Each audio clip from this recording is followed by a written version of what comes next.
I am pleased to call this business meeting to order. This morning we're going to be voting on, as you know, several well-qualified nominees for leadership positions at the Environmental Protection Agency, the Nuclear Regulatory Commission as well, and also some 15 General Service Administration resolutions. After the business meeting is concluded, we'll immediately proceed with this morning's hearing. But let me start by sharing some thoughts with everyone this morning about Joe Goffman, President Biden's nominee to be the Assistant Administrator for the Office of Air and Radiation at EPA. As I said during Mr. Goffman's nomination hearing not long ago, this position has an outsized impact on our lives. EPA's work to confront emissions that cause climate change and protect communities that are vulnerable to airborne toxic pollution has never been more urgent. We're looking to the Biden administration to act, and that requires having key positions such as this one filled. I know that Mr. Goffman will succeed in this role.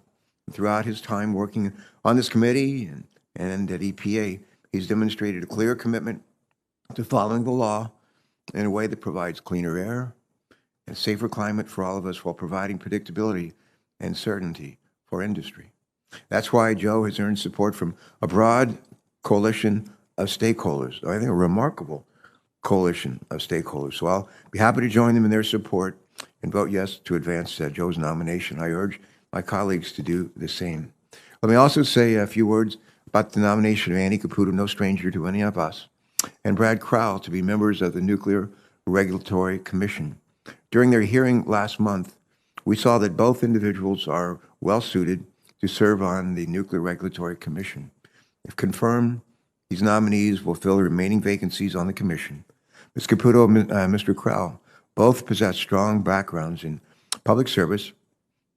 Each will bring unique professional experience to the commission, and I have no doubts about their ability to serve the American people in these roles and look forward to seeing their swift confirmation. And with that, let me yield to Senator Caputo. Senator Caputo, good morning. Thank you, Mr. Chairman. It's nice to see you back in the Nice in to the be chair. back in the saddle. Thank you. I'm glad you're feeling well. Thank you. And this morning, as the chairman said, we're going to consider 3 nominations and a number of GSA resolutions. First, I would like to speak on the nominations of Annie Caputo and Bradley Crowell to serve as members of the Nuclear Regulatory Commission. I support their swift confirmation on a bipartisan on this bipartisan pairing. Reliable, affordable nuclear energy is necessary to power our homes and businesses, and is an energy source that both you and I strongly support. Nuclear energy provides about half of America's emission-free energy and about nearly 20% of our power.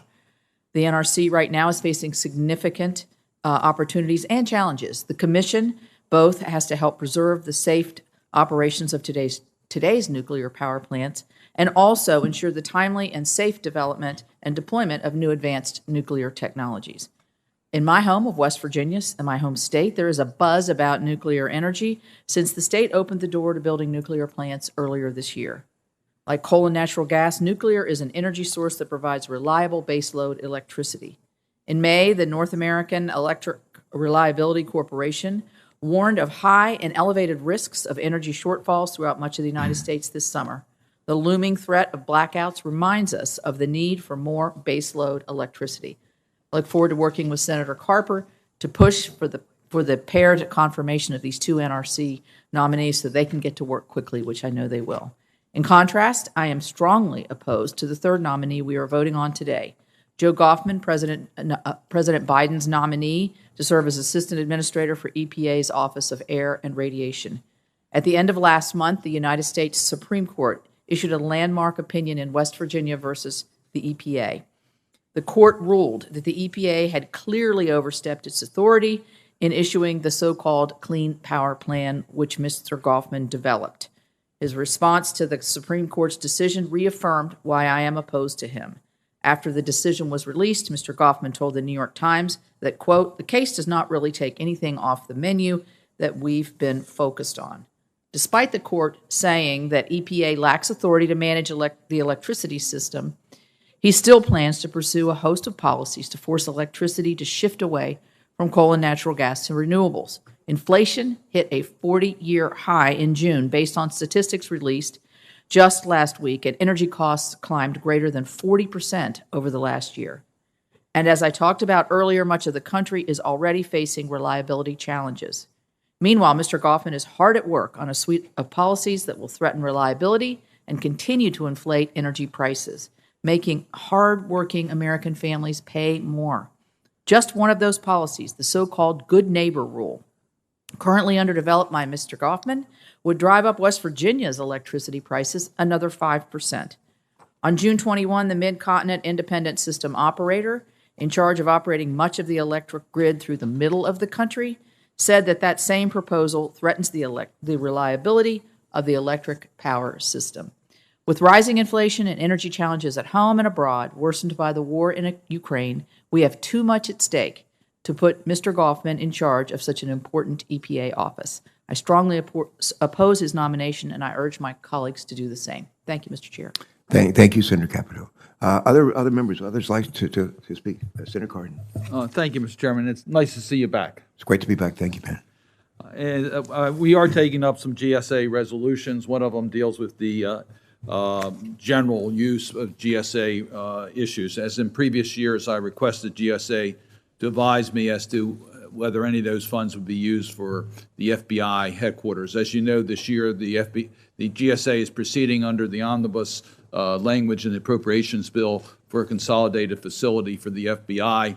I requested a letter that none of these funds would be utilized for the Pennsylvania Avenue FBI facilities. I have a letter from GSA indicating that the priorities for the use of these funds do not include the FBI, and I would ask unanimous consent that that letter be made part of our record. And I would also just point out we need to maintain our focus on a new FBI headquarters, and I thank GSA for its important work on this ongoing project. Thank you, Senator Cardin. Others, please, might like to speak while we're waiting for a quorum.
I understand from Mary Frances Repko, our staff director on our side, that we have a quorum. We have enough people to vote on two of our three noms and the GSA resolutions.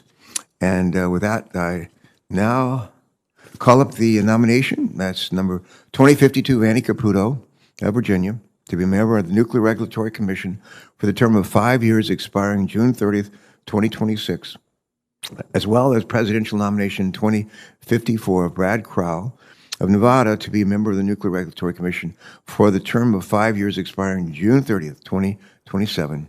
And on top of that, 15 resolutions relating to the General Services Administration en bloc. I note that a quorum is present, and I move to approve and report the nominations and resolutions favorably to the Senate. Is there a second? Been moved and second. All in favor say aye. Aye. Opposed say nay. Depending on the chair, the ayes have it. The nominations and 15 resolutions en bloc are approved and favorably reported to the Senate. And that will conclude for now this morning's committee votes. I'm now happy to recognize any member who wishes to make a statement on the nominations we voted on today or the resolutions that we have just approved. Anybody would like to make a comment? No. Well, let me just say to everyone who's been here for this voice vote, thank you very much for joining us. We now have concluded with the business meeting, and before we move on, I ask unanimous consent to submit additional materials related to this morning's votes for the record, without objection. Let's now proceed with this morning's hearing. And again, I want to thank everybody who's made it and enabled us to at least do that much business. Thank you. Well, let us turn now to today's hearing. We're here today to discuss the potential for carbon capture and storage to help us address climate change, create American jobs, and support economic growth. My sincere thanks to our ranking member, Senator Caputo, and her staff for requesting this hearing. And I think it's a good idea, a timely hearing. We're grateful for her suggestion and participation in the hearing itself. As all of us know, this committee has a history of coming together to advance solutions to some of the biggest environmental and infrastructure challenges. And I can think of no greater challenge that we face today as a planet and as a nation than the climate crisis. We're reminded of that every day. The crisis, I've been reminded to wear my mask. There we go. The crisis is here now. I don't want to lose everybody. The crisis is here now, and we are increasingly feeling its impact, especially in the form of extreme weather events like heat waves. Last weekend, roughly 85 million Americans from the southern plains to the northeast, 85 million, were under excessive heat warnings and heat advisories. Just yesterday, St. Louis broke its previous single-day record for rainfall from 1915. And today, much of the Pacific Northwest continues to experience record-breaking high temperatures, putting lives at risk. It's worth noting that extreme heat is the leading cause of weather-related deaths in our country. 20 most costly extreme weather events last year alone resulted in the deaths of almost 700 people in our country, according to data from the National Oceanic and Atmospheric Administration, or NOAA. Extreme heat is also exacerbating drought conditions across much of the western United States, threatening critical sectors of our economy like never before. This includes the agricultural sector, which is important to all of our states, and certainly to my state of Delaware. According to the American Farm Bureau Federation, severe drought in the West forced 40% of farmers to sell off part of their cattle herds last year, 40%. This year, farmers in California have been forced to cut back production on produce such as cherries and almonds amidst the worst drought in 1,200 years. That's years, not weeks, not months, 1,200 years. And the science is clear. Climate change is here, and these costly extreme weather events are continuing to worsen. If we fail to act now and support a clean energy transition, we do so at our own peril. That's why it's incumbent upon us to comprehensively address this issue using all the tools in our toolbox. Carbon capture, utilization, and storage, or CCUS, are critical tools in reducing the amount of planet-warming greenhouse gases in our atmosphere and keeping global warming below 1.5 degrees Celsius. Don't just take my word for it. Analysis by the International Energy Agency, the United Nations Governmental Panel on Climate Change, and other respected organizations say as much. Last, Congress, thanks to the leadership of our former chair, Senator John Barrasso, along with Senator Caputo, Senator Whitehouse, myself, and others on the committee, we enacted the Utilizing Significant Emissions with Innovative Technologies. And as you know, there's an acronym that goes with that. It's called Use It Act. We worked together in passing this bipartisan legislation to lower the regulatory barriers, preventing the widespread development and deployment of carbon capture. Today, the Biden administration's ongoing implementation of the Use It Act, coupled with new funding for carbon management projects and federal programs through the bipartisan infrastructure law, continue to support CCUS research and deployment throughout our country. Just today, the Council on Environmental Quality, or known as CEQ, announced that it is seeking nominations to head 2 new task forces required by the Use It Act. And these task forces will provide input to inform the responsible deployment of carbon capture, utilization, and storage on federal lands, the Outer Continental Shelf, as well as non-federal lands. And when we talk about responsible deployment of CCUS projects, it's important to emphasize the key role that equity must play here. I've been pleased to see that CEQ's guidance for carbon capture projects has reiterated the need to develop robust tribal consultation and stakeholder engagement plans, while also encouraging agencies to prioritize environmental justice and the development of best practices for CCUS efforts. Doing so protects overburdened communities from the potential negative impacts of these projects, and ultimately helps ensure that those most vulnerable to climate change benefit from our clean energy investments.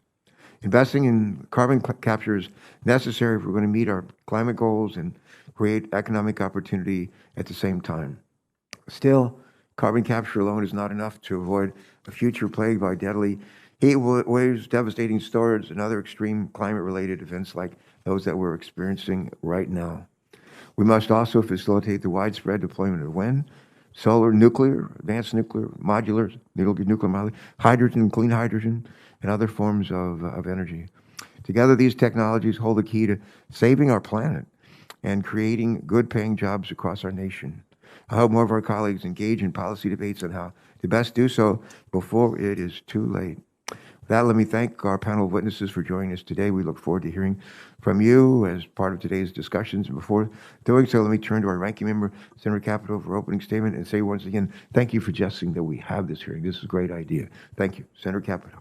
Thank you, Chairman Carper, and thank you for calling today's hearing. And I think it will be very interesting. This is a topic I'm very passionate about, and I'm glad our committee is having this hearing on carbon capture, utilization, and storage, better known as CCUS.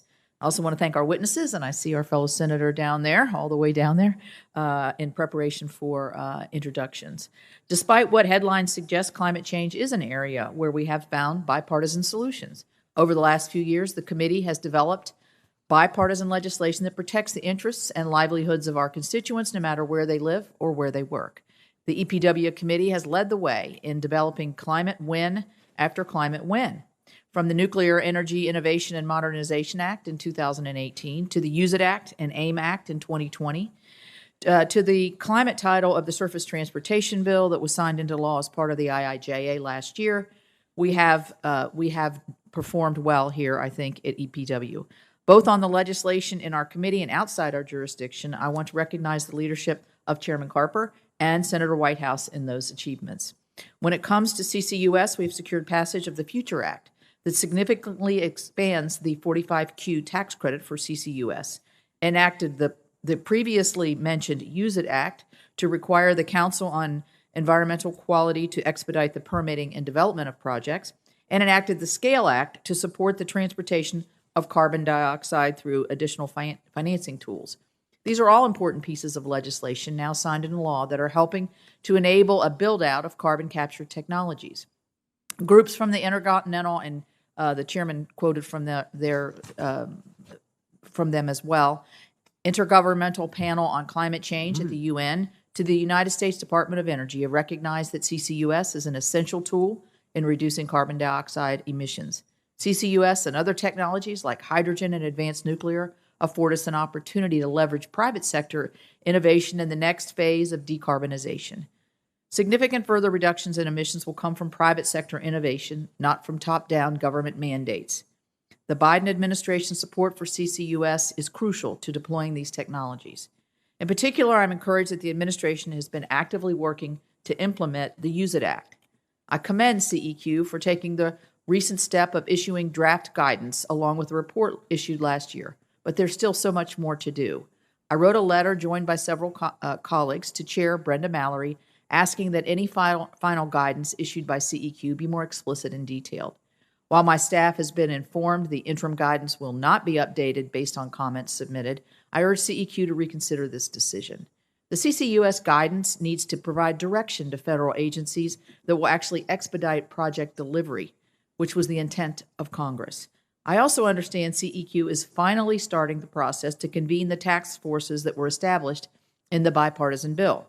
I urge CEQ to move quickly to get a range of perspectives on these task forces in order to provide needed feedback on challenges and successes faced by these projects and on ways to improve the permitting process. In addition to the Use It Act, I have been closely following the implementation of CCUS provisions in the IIJA. IIJA included the SCALE Act, a bill to support the build-out of infrastructure to transport carbon dioxide to locations where it can be used and manufactured or stored safely and securely underground. Pipeline infrastructure is essential to decarbonizing industrial clusters all around this country and moving the carbon to where it can be safely stored or used in products. The infrastructure bill also includes important funding for Class 6 wells, which is part of a program called the Underground Injection Control Program at EPA. These wells are used to inject carbon dioxide into deep rock formations for permanent storage.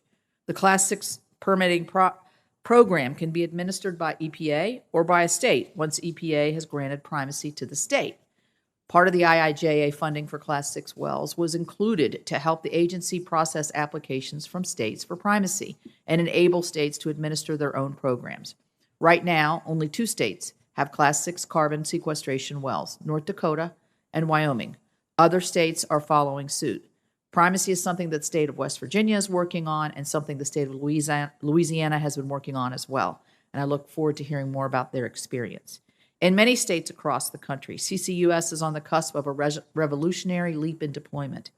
However, I want to clarify that we're beginning to see the progress we're beginning to see should not be the basis for more regulations or mandates.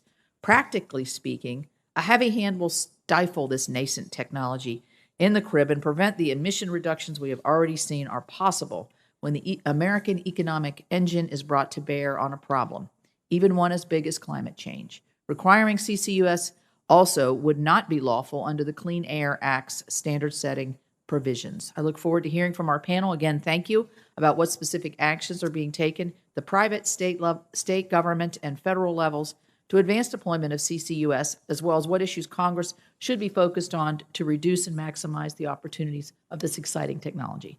Thank you, Chairman, and I look forward to the panel. Thank you, and thanks again, Senator Caputo, for suggesting we hold this hearing today. I was thinking earlier today that this is not a new idea, and I came here in 2021 after stepping down as governor of Delaware, and I remember well a conversation I had with another senator from West Virginia who was actually born in North Carolina. At the time, I was the only native West Virginian senator serving in the Senate. But Robert Byrd, one of the things he mentioned to me during when he was trying to teach me how to preside over the Senate, one of the things he mentioned was the ability, working on the ability to really capture and sequester carbon dioxide. And we all heard the whole saying that somebody who's passed away, they're rolling over in their grave. Well, Robert Byrd today is not rolling over in his grave. He is cheering. He is cheering your good work and recommendations. So, but now, in turning over to our esteemed panel of witnesses, we're going to hear from them in a minute. In this order, first will be Jason Albritton, the Director of the U.S. Climate and Energy Policy at the Nature Conservancy. Welcome. Second, we're going to hear from Brad Townsend, Vice President for Policy and Outreach for the Center for Climate and Energy Solutions. And third, we'll hear from Jason Lancos. I hope I have that right, Jason. If I don't, just tell me. Jason Lancos, Director, Technology Assessment Division of the State Energy Office, Louisiana Department of Natural Resources. I'm sure Senator Cassidy will correct me if I need to be corrected. But last but not least, we'll hear from John Haru, and he's Vice President for Strategic Partnerships, Energy and Environmental Research Center at the University of North Dakota. There we go. So thank you, Mr. Albritton. I'm now going to turn to Mr. Townsend, please. Mr.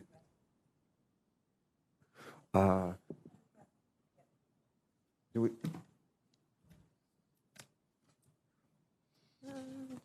Oh, hold on. I think you do have the wrong one. Hold on.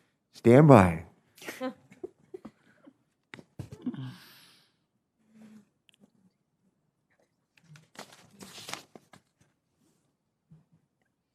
Senator Cassidy. Senator Kramer and then Senator Cassidy. All right. Again, to our witnesses, thank you all for your willingness to appear before our committee today. Before our witnesses begin their testimony, we're going to turn it over to our colleague, Senator Kramer, to introduce one of our witnesses. Senator Kramer, thanks so much for bringing in a good witness for us. We look forward to hearing from John. Thank you, Chairman Carper, Ranking Member Caputo, for having this important hearing on a topic that we're all interested in. I think it's one of the times Senator Whitehouse and I really get to dig in on the same side of something. CCUS is clearly a topic near and dear to North Dakota, as obvious by one of our witnesses. We've been at this for a couple of decades. I was an economic development director when the regional organization called PCOR was formed, and John Haru was at the forefront then at EERC. And it's starting to bear some fruit. North Dakota has been implementing carbon capture, utilization, and storage now for a while. Just last month, Red Trail Energy, an ethanol producing company in western North Dakota, started injecting CO2 in western North Dakota deep into our geology, removing nearly all of the associated carbon emissions involved in the production of ethanol at the plant. Recently, Denbury Resources. You talked about the two states, Senator Caputo, that have primacy, Class 6 primacy. There's a gas facility, a producing facility in Wyoming that pipes CO2 to North Dakota for utilization for tertiary oil recovery. Critical to helping all of this, of course, achieve their accomplishments is our witness today, John Haru, and the rest of his team at the Energy and Environmental Research Center at the University of North Dakota, otherwise known as EERC. They're a premier research entity on all fossil fuels as well as renewable and alternative fuels, and has become a world leader in the field of CCUS, consulting on projects not only in North Dakota but throughout the country. I want to reiterate a point and brag about them a little bit. John and his team are not just consultants. They're engineers who build and test components. They analyze core samples, perform modeling, advocate for public policy at the local, state, and federal level, and help projects navigate the bureaucracies. They do it all. Colleagues, whatever curiosities you may have, you will not find a better resource than the EERC. John in particular is familiar face in North Dakota and has been an excellent resource and an important friend to me and to my office. He serves as the Vice President for Strategic Partnerships at the EERC and leads the center's efforts to build working relationships with industry, government, and research entities globally in support of EERC's mission to provide solutions to the world's energy and environmental challenges. I'm just really grateful for his willingness to be here today and for his good work, and look forward to his testimony and to answering our difficult questions. Thanks so much for the introduction of John. How are you? I wonder if anybody's ever mispronounced his name. What do you think? Maybe once or twice. I'm now pleased to welcome and to recognize Senator Cassidy, who's joining us today to introduce another one of our witnesses that I think he knows from his home state of Louisiana. Senator Cassidy, please. Thank you, Mr. Chairman. Thank you, Madam Ranking Member. I'm pleased to introduce Jason Lancos. He serves as the director of the Louisiana Energy Office Technology Assessment Division within the Louisiana Department of Natural Resources. He serves on the state's Climate Task Force. He's with the Carbon Capture Coalition and an executive board member for the National Association of State Energy Officials. And he will be discussing the implementation of policies related to Class 6 primacy for carbon sequestration wells and other policies to support carbon capture, utilization, and storage. The theme of your hearing is the balancing of economic development with how do we address climate. For Louisiana, this is an existential issue. The chairman will relate to this. Louisiana has lost the equivalent of the landmass of Delaware to relative sea level rise. But at the same time, we're America's energy coast, providing the chemicals, the plastics, and the fuels that allow modernity to exist.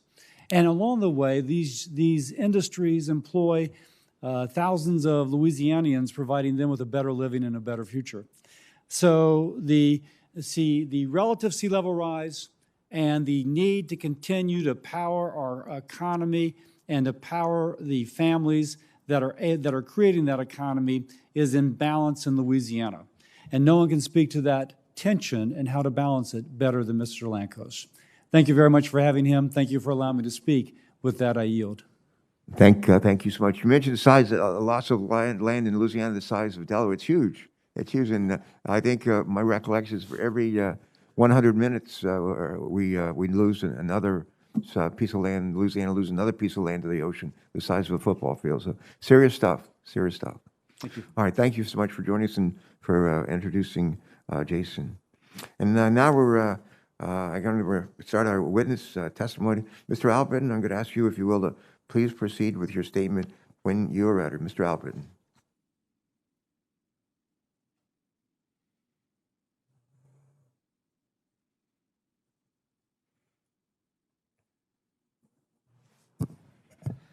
Good morning, Chairman Carper, Ranking Member Caputo, and members of the committee. Thank you for the opportunity to speak to you today. As you said in the introduction, I work for the Nature Conservancy, which is a global conservation organization. We have chapters in all 50 U.S. states and 79 countries and territories around the world. We're an organization that relies on a science-based approach and a collaborative approach, and we believe that climate change poses a significant threat to our communities, our economy, and to nature itself. Our best chance to limit the worst impacts of climate change is to ensure that by 2050, we have reached net zero carbon emissions both in the United States and around the world. And this will require significant decarbonization of our global economy in less than 30 years. In the United States, the transition to cleaner technologies and a cleaner economy is already underway, yet we need to significantly increase the pace of this transition. Carbon management technologies like carbon capture and storage and direct air capture are important tools and can play a critical role alongside reducing emissions and harnessing the power of nature to capture carbon. As both of you said in your opening statements, analysis by the Intergovernmental Panel on Climate Change, the IPCC, demonstrates the important role that carbon capture technology can play in meeting climate goals. In the IPCC's most recent report, 6 of the 7 scenarios they evaluated required carbon capture in order to limit warming to less than 2 degrees Celsius. Carbon capture is particularly important for reducing emissions from the industrial sector, where it can contribute nearly 1/5 of the emissions reductions needed to meet targets under the Paris Agreement. Industrial processes, such as the production of cement and steel, are central to modern life, but often lack options to reduce their carbon emissions, which is why carbon capture technologies can play such an important role. Direct air capture must also be a priority for development. Even as we reduce our greenhouse gas emissions, we will likely need to large-scale removal of carbon dioxide from the atmosphere to limit global temperature rises to safe levels. This technology, when combined with proven natural solutions, offers a way to address legacy carbon pollution that has been building in the atmosphere for more than a century. The good news, as has already been mentioned, is that Congress has taken important actions in recent years to spur carbon management technologies. The Use It Act, which this committee developed and advanced, passed along with other carbon capture provisions in the Omnibus Spending Bill in 2020. And then last year, the Bipartisan Infrastructure Investment and Jobs Act doubled down by investing over $12 billion in carbon management technologies and related infrastructure. These investments really lay the foundation for rapid scaling of carbon capture, utilization and storage, and direct air capture. And quickly investing these funds and implementing the new authorities that Congress has provided is absolutely essential. We will also need additional economic incentives, such as the 45Q tax credit, that will play a key role in the widespread commercialization and deployment of these technologies. A long-term extension of 45Q, coupled with enhancements such as increased credit values for direct air capture and direct pay options, are critical for building on the momentum that we're already seeing. We urge Congress to pass these critical changes to the 45Q credit. Moving forward, increased attention should be placed on delivering carbon capture projects and carbon utilization and direct air capture projects on the ground, and ensuring that deployment is done in a quick, yet thoughtful and careful way. To achieve this, there are, I think, a couple of actions that we can take. One is what we would refer to as smart from the start land use planning, really considering the impacts upfront to expedite deployment. This will help ensure that CCUS is deployed with as little impact as possible to natural lands, cultural resources, recreation, and other conservation values.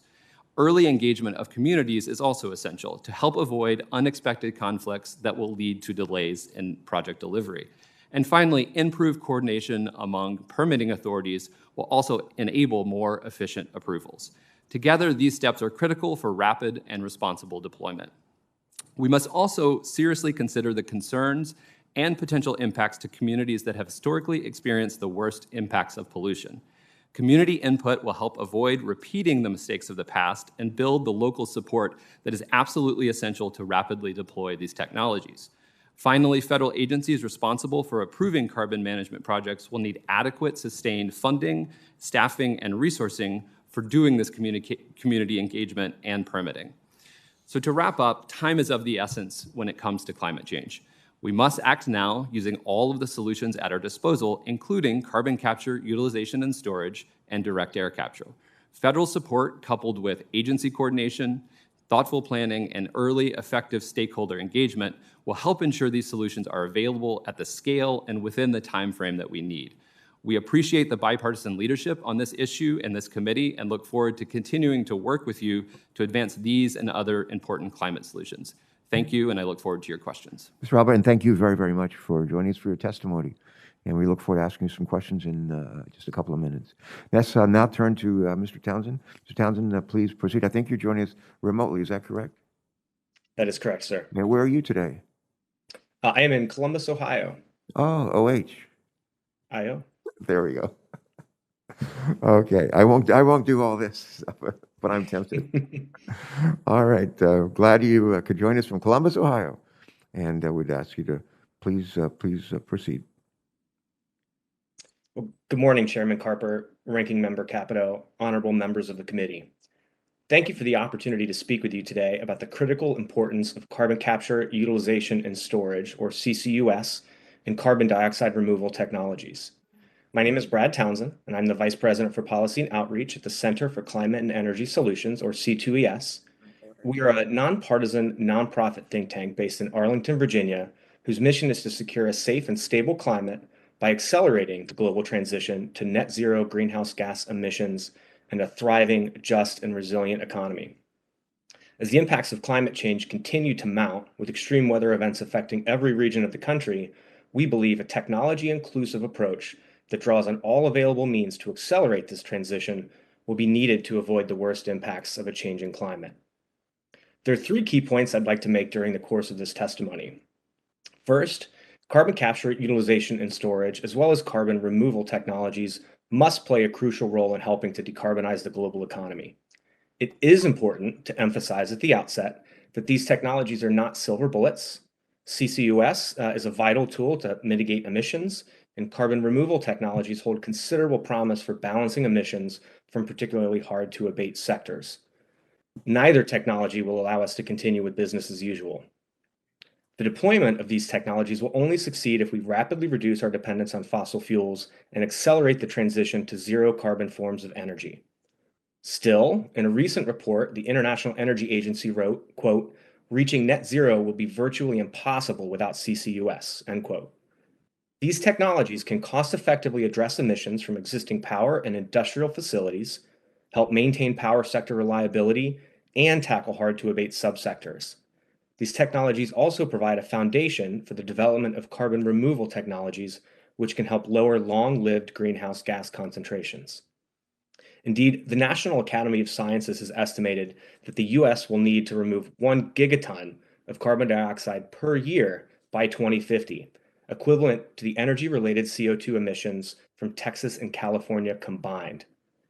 The work of the Intergovernmental Panel on Climate Change, or IPCC, similarly suggests that most pathways to limit global warming to 1.5 degrees Celsius will include the use of carbon dioxide removal.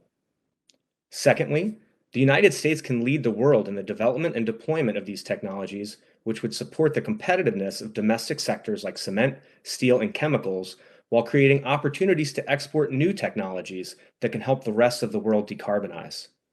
CCUS and carbon removal projects must build on a foundation of early and continuous community engagement and meaningfully address stakeholder concerns. Doing so can provide significant economic benefits for communities, including job creation and tax revenues. A recent study estimated that carbon capture retrofits at existing industrial and power facilities could create up to 64,000 jobs by 2035 and as many as 78,000 additional jobs by 2050. Large-scale deployment of direct air capture could create at least 300,000 new jobs nationwide across construction, engineering, and equipment manufacturing sectors, while supporting communities that have helped build the country and develop skills in fossil fuel production to leverage those competencies in a net zero future. Thirdly, we will need a comprehensive policy framework that builds on recent legislative investments to support the entire innovation ecosystem for CCUS and carbon removal. There are three primary areas that Congress can focus on to support these technologies. First, make further upstream investments in innovation, including research, development, and demonstration.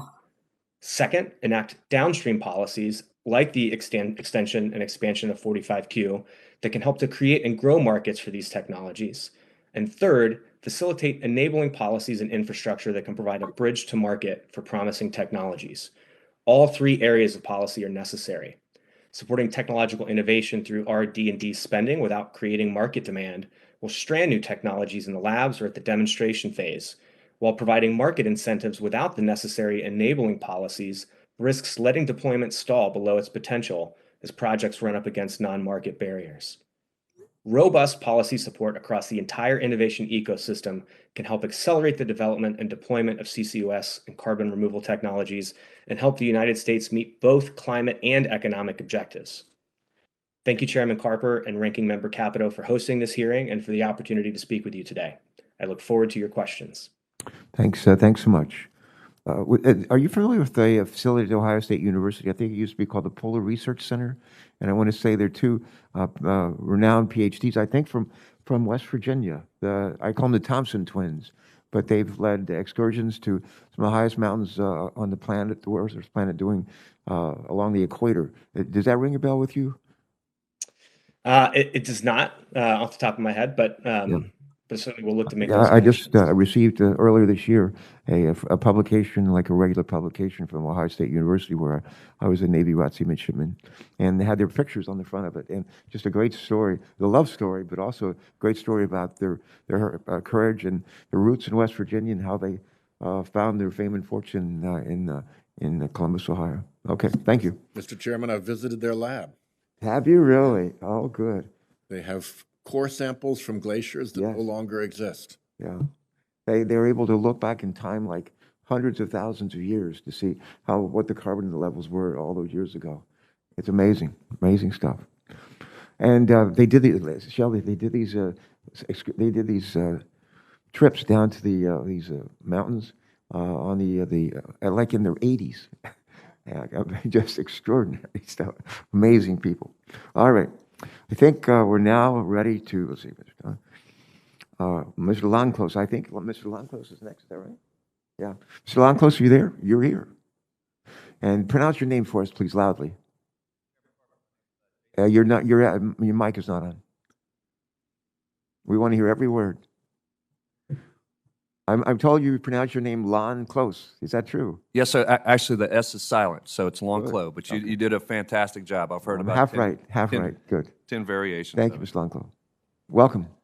Chairman Carper, thank you so much for having me today, Ranking Member Caputo and members. This is just an unbelievable opportunity to tell you a little bit about Louisiana. I'm thrilled to be here today. I feel like a lot of the coastal talking points Senator Cassidy and Senator Carper have a very good appreciation for the really what we're facing in Louisiana. And you hit the nail on the head. That was something I was going to say this morning. We are losing land in Louisiana, and that statistic, 100 minutes of football field size, it is astronomical what Louisiana has lost in the last 20, 30, and 40, and 50 years. And you look at the maps and we've seen significant changes. And I had the benefit of being able to work for the Coastal Protection and Restoration Authority prior to coming over to energy, and really being at the forefront of what I would call really big changes happening in Louisiana. And it gave me just an unbelievable appreciation for climate and for really looking for solutions of things that we needed to do to move Louisiana in the right direction. So as Senator Cassidy mentioned, we have an unbelievable manufacturing and refining base in Louisiana. We refine about a fifth of the nation's oil capacity. So these industries are super important, and they're weaved into the mix, but they're also located along the coast. So it's a very much of a working coast. We have a lot of people who live in these areas that have been impacted directly by climate change. So when I came over in 2018 and sat down with Secretary Harris, we had some very, very, what I would call just in-depth discussions about things that we could do to move our department forward, but also to start looking for solutions. And one of the things that we were working on when I was at CPRA was called the Verifiable Carbon Standard, more on the ecological side of carbon management. And we took a step back and we said that there's really an opportunity for us to be able to apply this to industry and to look at our emission profile. And what I mean by that is that when you look at our emission profile, we have a very difficult emission profile to decarbonize. And part of that is that of the 200 or 220 million metric tons, most of our emissions are about 65% are from our industrial-based users. So some of these industries, like ethanol and methanol, have a very pure stream of CO2, but some of them also have a very mixed stream of emission profile, which causes, when you look at carbon capture, it's a very expensive mechanism to capture. So I think that for us, we quickly realized that we needed to work with industry to look for solutions. So CCUS has been something that we've put a lot of time and energy in. For us, we recognize that we had the staff in-house. When you look at our our Office of Conservation, we have about 38 folks in that office.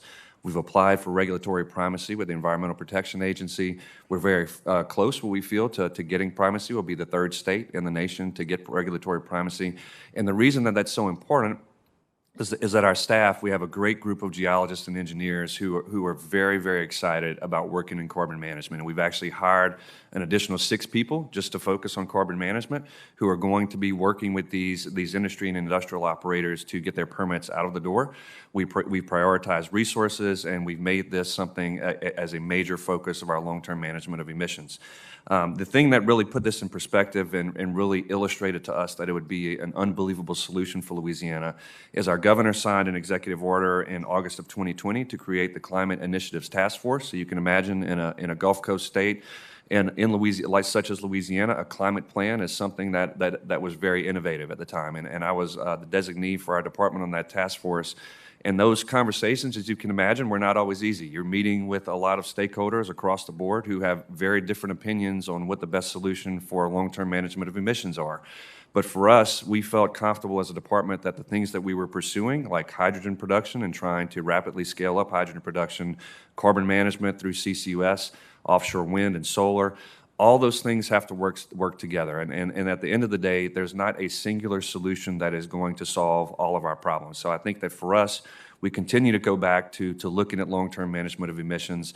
CCUS has showed unbelievable promise. I'm here today to tell you that over the last several years, the first meeting that we did, what we call our industry days, when we talked about with CCUS, we actually had to get some of our friends to come to the meeting because there wasn't a lot of interest. Over the last 3 years, the interest is unprecedented. The companies who want to do this and who want to look at this as a long-term solution, they're here and they're telling us that basically the Future Act that a lot of you members of this committee put forward and a lot of the staff have worked so hard on has really been a complete game changer to making this something that is going to be a viable technology and solution in the future. So I think that for us, I'm here today to tell you that we're extremely excited about the opportunities for CCUS in Louisiana, and there's tremendous opportunity for us to work together.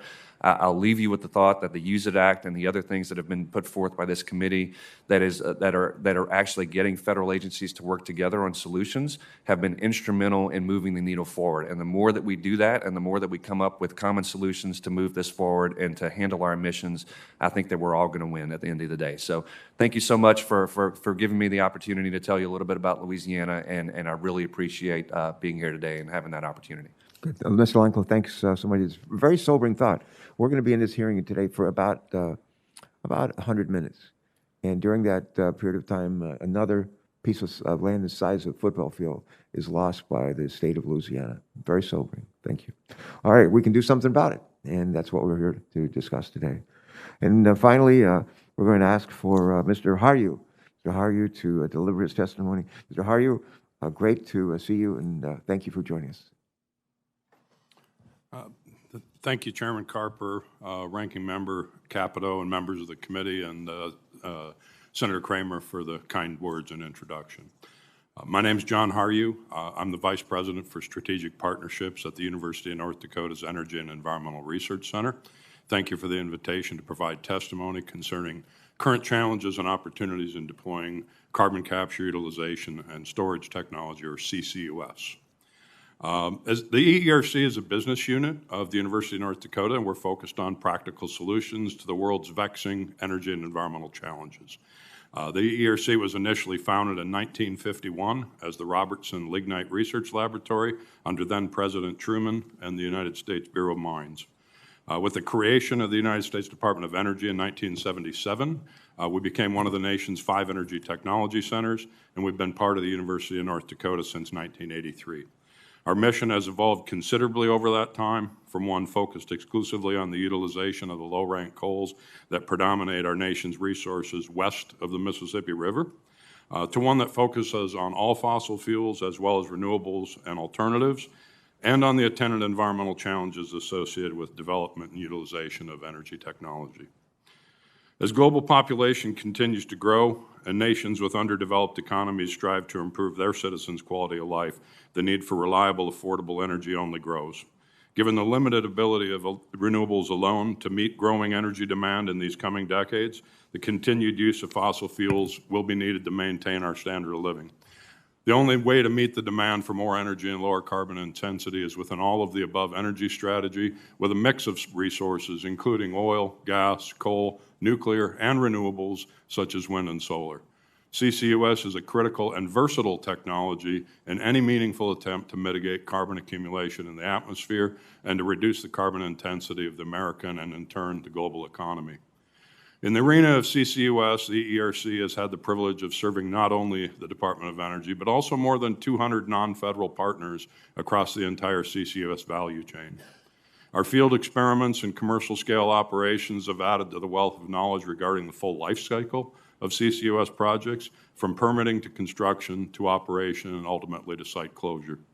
These projects were made possible because of ongoing robust financial support via the Department of Energy's Fossil Energy, now Fossil Energy and Carbon Management Program, and our more than 200 partners and the states that we work with.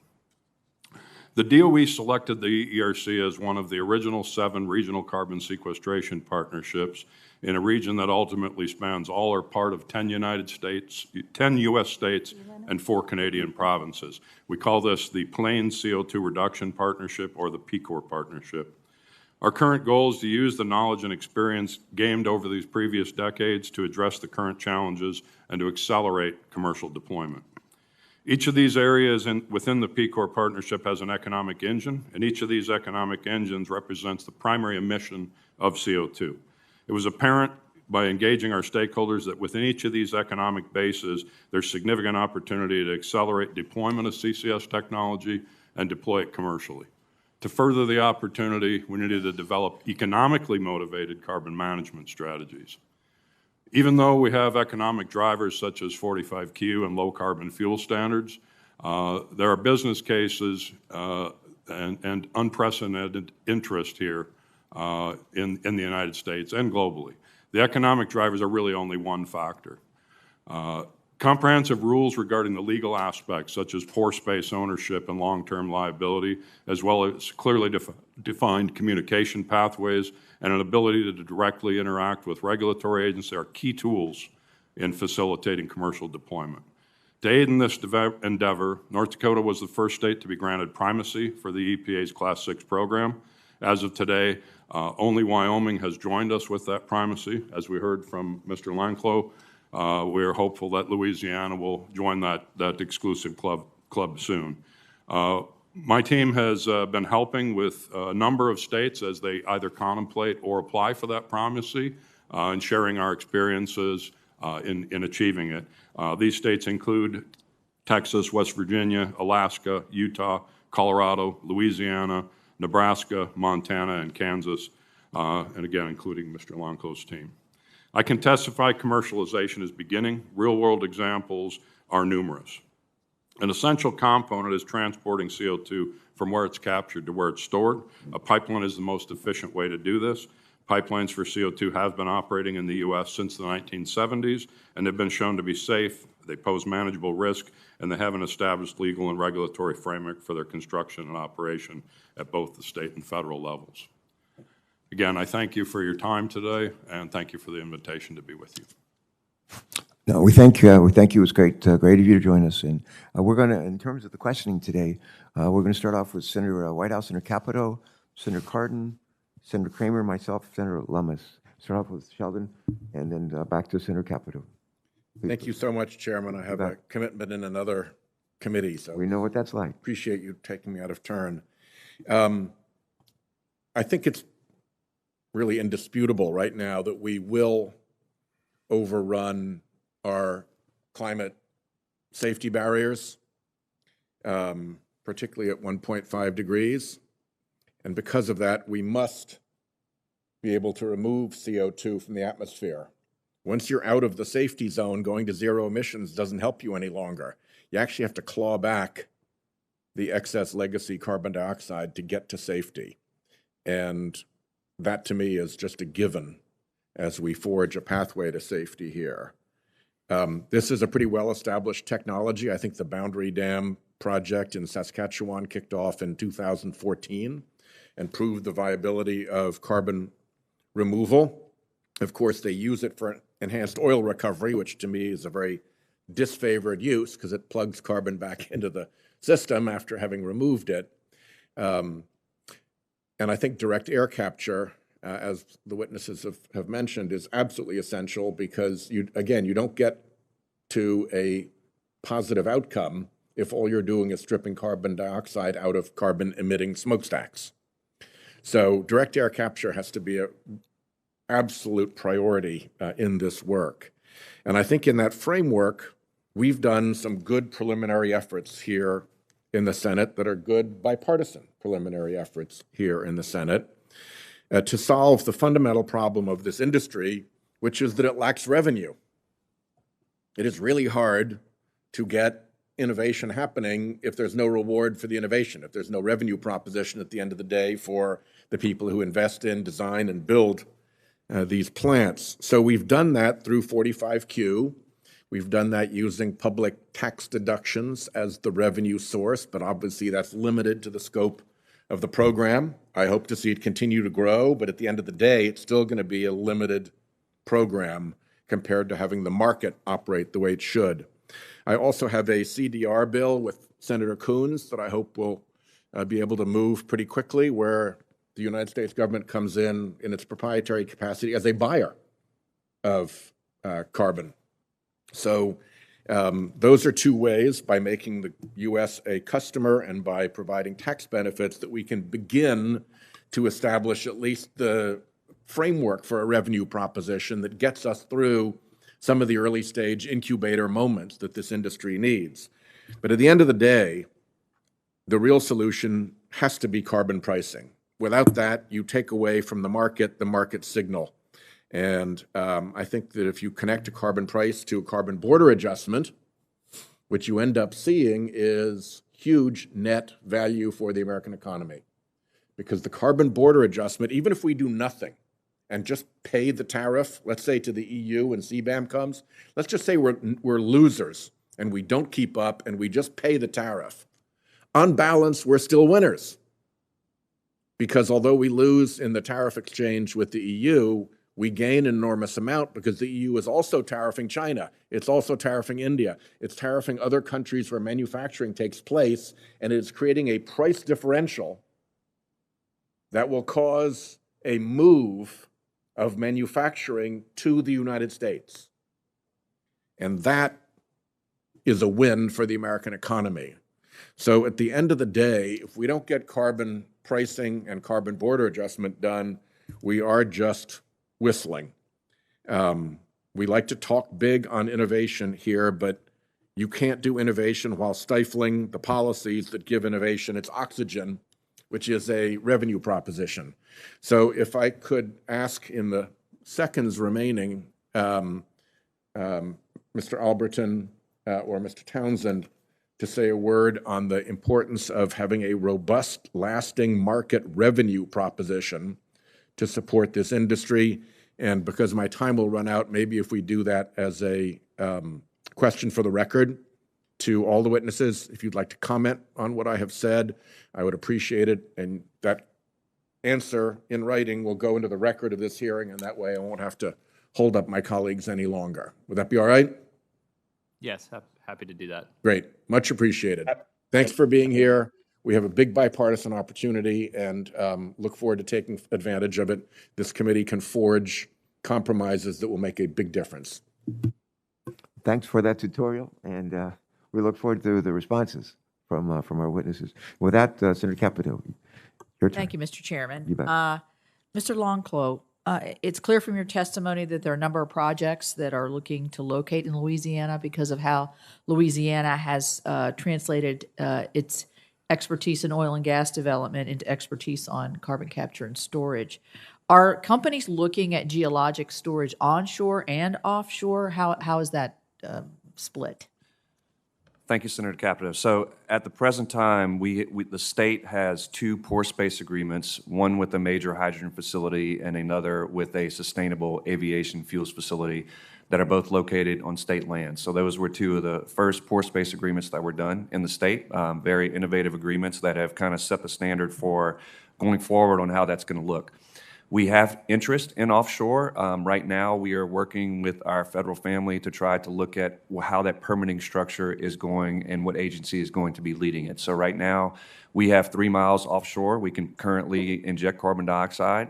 We do not currently have any projects that are looking specifically at doing that, other than right now just kind of saying that this might be a viable option. So haven't done pore space agreements, but we have interest mostly from our LNG facilities in western Louisiana that are looking at doing offshore. But most of the interest, I would say probably 90%, has been on onshore in terms of injection right now. But we are looking at long-term management of making offshore resource something that we can put carbon dioxide into. Well, thank you. Could you also discuss like what having the proximity to conventional oil and gas operations like refineries and petrochemical facilities affects the economy of scale of CCUS? We know how expensive it is. And does this proximity also provide with you a ready workforce since there's accustomed to working in these kind of projects and environments? Absolutely. So our industrial corridor provides what I would call an unprecedented opportunity because most of the source material is located in a geographical area where the sinks are located. So investment in infrastructure will still have to happen, but the piping distances aren't hundreds of miles. We're talking about probably 10 or 20 miles. So that helps tremendously when the pore space is located close to it. So as we're looking at decarbonizing with 62 or 63% of our emissions coming from the industrial corridor and all of our industry combined, it's very helpful for us to have these sources located close to each other. So we're hoping that as we continue to roll projects out, that we can start getting facilities into really the mindset to take carbon dioxide out and potentially to bring hydrogen into those facilities to help with long-term management of emissions. So I think that for us, that's been really strategic in terms of how we're looking at projects. And we've had a lot of developers that have put information together that are looking at really coupling sources across that whole corridor.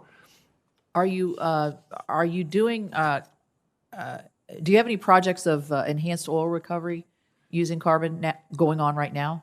We do. I think my understanding is that we have 3, I think 2 still being active. So one is an agreement. Most of the interest that we've seen in terms of CCUS has been, I'd say that probably 98% has been on geological storage. So there are some opportunities, I think, in the Haynesville Shale where operators potentially have looked at EOR, but the bulk of our interest is in geological storage. Sequestration. Mr. Haryu, congratulations on North Dakota. Being the first state in the nation to get the primacy on the Class 6 wells. So well done. And I thank you for mentioning our state. I know we're interested in this. How has that specifically helped your state? And is it encouraging more additional project development? Is it increased efficiency in moving projects along? What kind of effects are you seeing since you were able to make this achievement? Thank you for the question, Senator Caputo. Yes, we've seen a really pretty substantial proliferation of project proponents in the state. At this point, the state has already issued 3 facility permits. We have our first commercial project operating. We have about a half a dozen more permits, either with a decision pending or permit applications ready to be filed. So these range from power generation to backside of gas processing to ethanol facilities, and from facilities bringing CO2 in from out of state. You mentioned you have one that's presently working, is that correct? Yes, we Could you have one. describe that one, just for a good example of how this is moving? Could you describe that one for me? Yes, Senator Caputo. So the first Class 6 well operating in the state is associated with a ethanol producing facility, and namely the Red Trail ethanol facility near Richardson, North Dakota. We also have a series of Class 2 wells where CO2, and both of these were mentioned by Senator Kramer earlier, but Denbury Resources is injecting CO2 into one of our most prolific formations in the state for enhanced recovery. We expect many tens of millions of tons of CO2 to be stored in conjunction with that project. Did you have to build new pipelines to carry the CO2? Senator Caputo, yes, the pipeline from Wyoming into southwestern North Dakota was recently extended by about 125 miles from southeastern Montana, actually, from a project that my team had worked closely with Denbury on since 2000, well, Denbury's predecessor, Encore Oil and Gas, since 2005. So we've been at this a very, very long time. Right. Thank you. Thank you, Mr. Chair. You're welcome. Thank you very much. Senator Cardin, please. Thank you, Mr. Chairman. Let me thank all of our witnesses for this very important hearing. I'm very proud of the work being done in the state of Maryland. The Maryland legislature passed a pretty aggressive plan to deal with carbon emissions, reducing greenhouse emissions by 40% by the year 2030, and to reach 100% clean electricity by 2040. I might say that's well ahead of the commitments that we've made as a nation in regards to the international climate meetings. We know there's not one particular way that we can reach those targets. So the CCUS is a very important part of the overall strategies for Maryland and for our nation in regards to carbon. And as we point out, there's no one tool. And I just want to associate myself with Senator Whitehouse's comments. A price on carbon would not only accelerate CCUS, it would accelerate our ability to reach our carbon goals. I want to talk about a couple other issues here. In Maryland, we have put a good deal of confidence in restoring wetlands. Wetlands are a natural ability to sequester excess carbon. To me, it's the low-hanging fruit. We have used our dredge materials to restore Poplar Island and now Mid-Bay, which we've been able to get a recognition of the economic benefit, environmental benefit cost associated with traditional locations for dredge sites. And we've also now looked at using dredge material in Blackwater to restore the wetlands in Blackwater. And yes, it will have a plus advantage from the point of view of the environment generally, but it will also sequester carbon as part of this. So, Mr. Albritton, let me just ask you, if I might, as we look for ways to sequester carbon, shouldn't we look at ways in which we can utilize restoration projects such as wetlands as a way to assist us in reaching these goals? Absolutely. I think, as you pointed out, we need all of the solutions, and natural solutions are a key part of that. The Nature Conservancy's own research shows that up to a fifth of our emission goals by 2030 can be achieved by these natural solutions. So that includes restoring our wetlands, better management of our forests, reforestation, also agricultural lands, storing more carbon in the soil. So we see a lot of opportunity here. These can complement the technological solutions we're talking about today, but we definitely need all of them, and it's a smart place to start.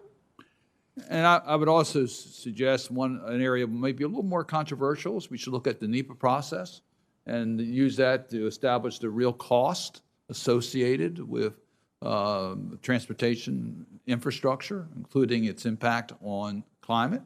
That would be, I think, a good start also as using another tool to help us reach these goals on carbon emissions. In Maryland, we've also worked in conjunction with 6 other states in regards to the Midwest Regional Carbon Sequestration Partnership. And Mr. Alpert, you may want to comment on this as to how states can work together to advance new technologies and knowledge and how the federal government could encourage that type of cooperative efforts among our states. Yeah, I think that's absolutely critical when we think about how we're going to transition to these cleaner technologies. Transport of CO2 has come up a few times. That inevitably crosses state lines in many instances, so that coordination is critical. I think the federal government can play an important role in trying to bring states together and foster that collaboration. One of the provisions in the Use It Act that was already mentioned is this idea of these task force to look at some of these issues and get regional input into how we can do that better. So I think there's a lot of opportunities there, but while state leadership is important, we've got to look beyond one state too and how states can work together to advance some of these technologies and some of these solutions. Thank you. Mr. Chairman, I think my point is this. We do need federal policies. They're critically important. We need our states to innovate, as we've seen in Louisiana and other states. We need regional compacts in order to work together in regions. And we need the private sector helping us if we're going to be able to reach our targets on carbon emissions. And I thank our witnesses for their contributions to this debate. Mr. Garden, thank you for those questions, but thank you for your leadership on these issues. It's so important. You're so thoughtful, really, and inclusive, and as we approach this challenge. Okay, I think next, North Dakota, on my mind. Senator Kramer, thank you. Thank you, Chairman Carper, again, and thank you, witnesses. I want to add one point to the Denbury example that John Haryu talked about in response to Senator Capito's question, especially since my friend from Wyoming is sitting right next to me. That example actually generates now net negative carbon oil in North Dakota as a result of injecting it into to old wells. Very important point, I think, that we haven't brought up yet. There's so many things I want to get to, but Mr. Haryu, I want to ask you, Senator Whitehouse talked about a value proposition, which we know he's talking about some sort of a profit opportunity in all of this. But with regard to the tax credit system, there are different values. Not every credit's created equally. Not every carbon-reducing technology is created equally. Have you ever done an analysis on the benefit of, say, a 45Q credit versus a credit for, say, electric vehicles, for example, in terms of a dollar per ton or a ton per dollar comparison? Senator Kramer, yes, thank you for the question. I was recently asked to give a comparative assessment of a conceptualized $10,000 a ton EV credit in terms of what that would equate to on a ton of carbon basis. What I in my evaluation gave me a price of somewhere between $200 and $300 per ton of CO2 avoided over the life of that vehicle. The average vehicle, if you consider that they're going to run somewhere in the neighborhood of about 120,000 miles, that they will have a fuel efficiency of about 23 miles per gallon. They will emit a total of a gasoline-fired vehicle will emit about 50 tons of CO2 over its entire lifetime. Electric vehicles are not zero, so considering that they take their power from the grid, if you use just normalized grid signatures and the fact that there's a life cycle associated with production of battery and so on, they'll actually emit somewhere in the neighborhood of about 15 tons of CO2 over the life of that vehicle, on a normal life. So your net savings would be about 35 tons, and at $10,000, you're approaching $300 a ton there. So versus a 45Q, which is $50 a ton today for geologic storage, yeah. $35 for CO2 stored in conjunction with an. So even if we went up to $80, it would still be a bargain. I think it would be a relative bargain. Yeah. You know, I want to also follow up on something Senator Caputo asked you about, and that is, of course, the primacy that North Dakota has now, that Wyoming has, that others are trying to get. Since you work across the country and with the federal government, can you give us a little bit of a comparison as to why is this primacy important to a state? What's the benefit versus, say, states that don't have it versus, say, the federal government's response to all of this? Sure. Well, I think the proof's in the permits. To the best of my knowledge, I believe the federal government has issued one Class 6 permit. The state of North Dakota has issued 3, with several pending. We've only had that primacy since 2017. So why is that, do you think? I mean, why is the state doing better than the federal government? Well, I think in the case of states, they're much more familiar with their local geology and the opportunities that the state affords. And regardless of the permitting authority, you know, the federal oversight is really on the wells themselves. So the Class 6 program really does not deal with pore space access and some of the other ancillary things that are necessary for the construction and operation of a CCUS site. So our state actually passed comprehensive geologic storage rules prior to the existence of the Class 6 program, and ultimately needed to go secure that primacy, even though we previously had fully comprehensive rules, including pore space ownership, unitization provisions, et cetera. How long does the permitting process take? So in the state of North Dakota, the average thus far for each of those permits has been 7 months. My recollection of the one federal permit, it was on the order of 5 or 6 years in the state of Illinois. Can you, in the remaining seconds, can you explain how EOR actually functionally works, the amount of carbon stored compared to the downstream emissions from oil produced? Because that is part of the program that's the most controversial. Absolutely. So Denbury has done a fairly extensive analysis of their own operations, and they estimate that roughly a quarter of their operations, especially those that are industrially sourced or anthropogenic CO2, that each of those is a net carbon negative oil production operation. So our own research at the Bell Creek field in southeastern Montana further verifies that long-term secure geologic storage. Our average stored volumes over the course of a project suggests that it's going to be on the order of approximately 1/2 ton of CO2 stored for each barrel of oil produced. Thank you. Thank you, Mr. Chairman. Thank you. We're joined by Senator Kelly, and I'm going to recognize Senator Kelly, and then we'll come right to you, Senator Lamas. Okay. Senator Kelly, welcome. Thank you, Mr. Chairman. I ask for unanimous consent to change the temperature in this room through the thermostat. I object. I've heard of these things, and they work pretty well. Thank you. Mr. Albritton, good morning, and thank you, all of you, for testifying today. So this question's for Mr. Albritton and Mr. Lancos. I want to begin with the two of you. As many of you know, I supported efforts to permanently reauthorize the FAST-41 permitting process, which I believe is a critical tool that helps large projects navigate the federal permitting process, which can be rather complex. It's especially critical that the federal permitting process doesn't needlessly delay projects that can help us fight climate change, which is why I'm glad that the Use It Act clarifies that carbon capture, utilization, and storage, or CCUS, projects are eligible for the FAST-41 process. So, Mr. Albritton and Mr. Lancos, can each of you speak to the potential benefits associated with allowing carbon capture projects to utilize the FAST-41 process?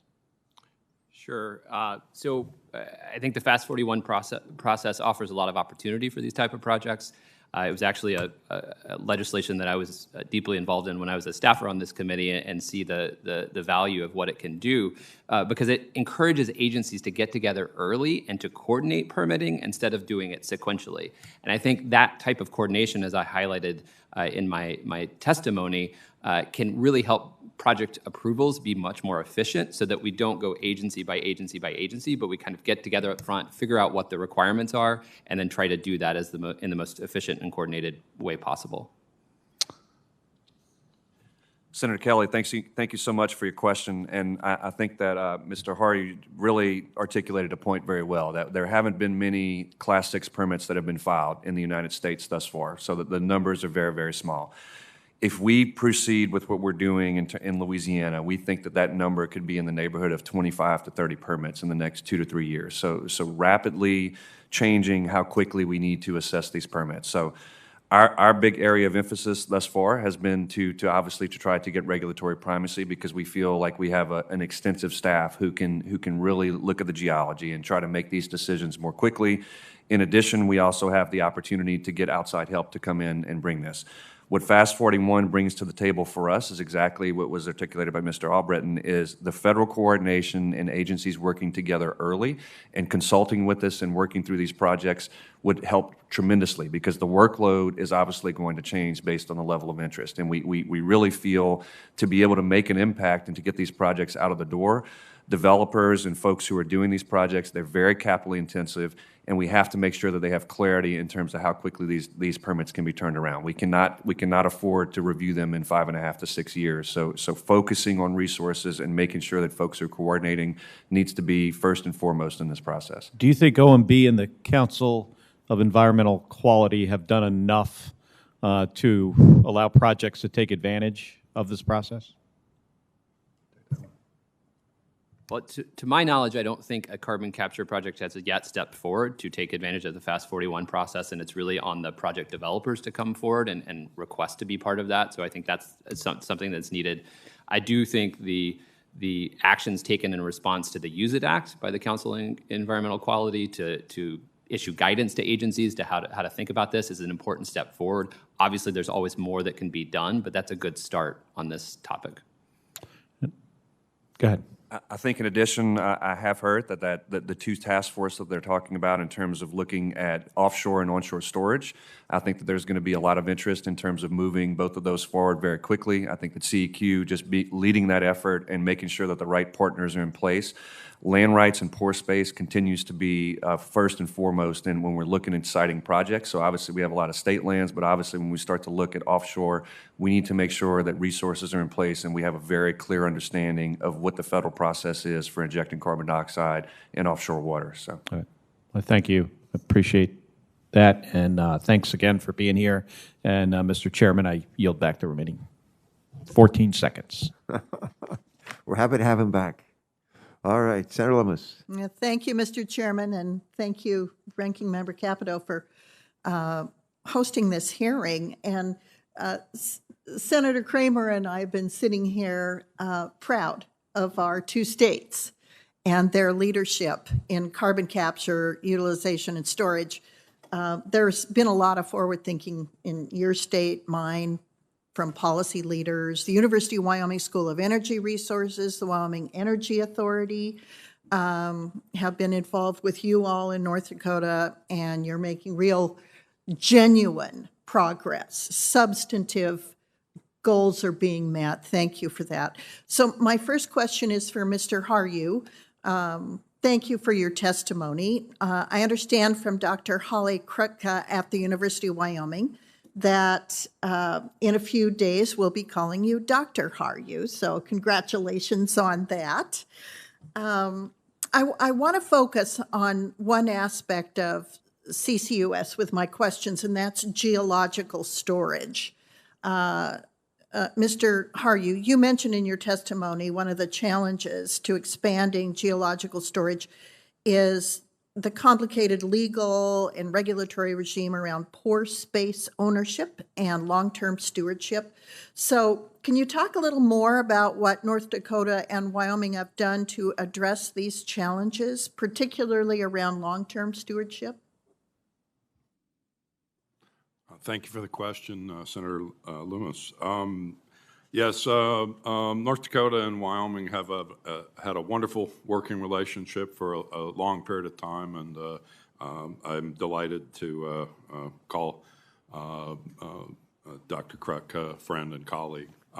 And our states have shared our experiences over time and copied one another's successes and avoided one another's misses. So anyway, it's always been a pleasure. So with respect to long-term liability, North Dakota established a long-term liability trust fund because of concerns that companies may not be around in perpetuity, and the fact that a trust fund would be a reasonable way to manage any long-term stewardship associated with CCS projects. So the way that this works in the state of North Dakota is companies pay into this trust fund over the life of their project, and the fee is set administratively.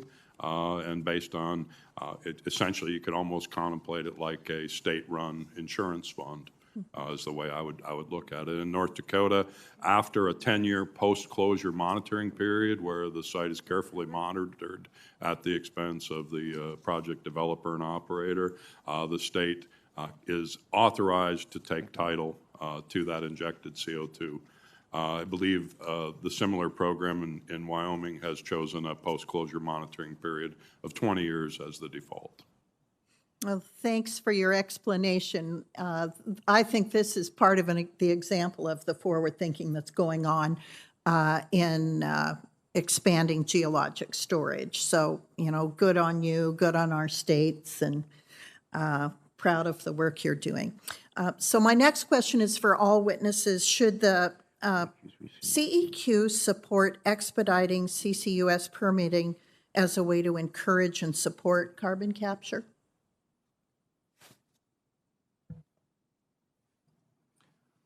So I think there are always opportunities to be more efficient in permitting, and I think CEQ and its guidance laid out some opportunities on how we can do that by regional approaches and other tools that they have.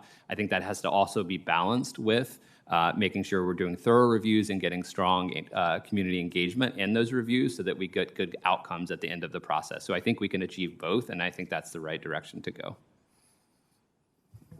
I agree very much with Mr. Albritton's comments. I think that, again, that coordination and communication, both from all federal agencies with the states, is absolutely essential to moving these projects forward. These permits are extremely labor-intensive. We understand that the modeling and the geophysical aspects for Class 6 is some of the most extensive that's out there right now. So having folks at the table working together is absolutely essential. So, yes, thank you very much.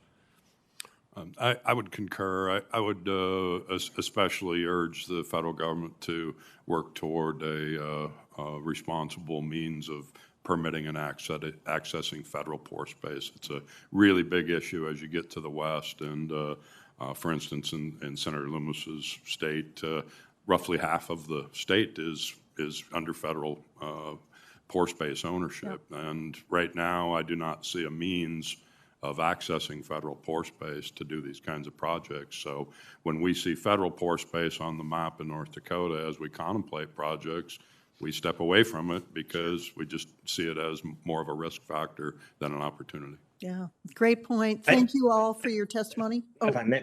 Yes, sir. Sorry, just sort of chiming in here remotely. I think just to underscore, I think this is an area of real agreement.